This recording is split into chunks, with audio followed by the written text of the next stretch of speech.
Amiante, les empoisonneurs doivent être jugés. Telle était la revendication de cette manifestation à Paris des victimes françaises de l'amiante en 2005.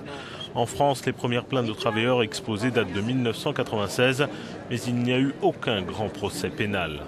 C'est plus facile de déclencher le plan hors sec dans les Landes pour soi-disant un chien qu'à la rage que d'ouvrir un procès pour les victimes de l'amiante. Interdit en France en 1997, l'amiante a été massivement utilisée des années 30 aux années 70 dans de nombreuses industries en raison de ses propriétés physiques et chimiques ainsi que pour son prix de revient très peu onéreux. Or, les maladies provoquées par l'inhalation des fibres, comme le cancer, apparaissent 15 à 50 ans après l'exposition.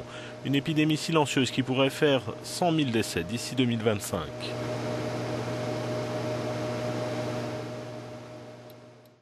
On se rend compte une nouvelle fois que tout le monde a été défaillant, que ce soit le médecin du travail, que ce soit les organismes de veille sanitaire.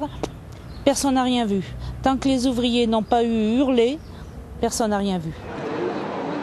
L'ouverture enfin d'un procès pénal contre 2 responsables d'Eternit à Turin en Italie a néanmoins redonné espoir aux associations françaises de victimes.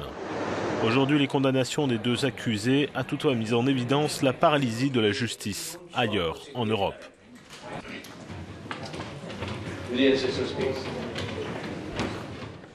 L'enjeu, c'est l'exemplarité de ce que fait la justice italienne par rapport à l'amiante. En France, les plaintes ont été déposées en 1996 par les victimes et les associations. Il n'y a jamais eu de procès comme celui qui s'est déroulé en Italie. C'est historique. Et je suis triste de dire que rien de tel ne s'est produit en Grande-Bretagne. Bien des personnes vont devant la justice pour obtenir des compensations, mais personne n'a jamais été puni pour les décisions prises par les sociétés d'amiante.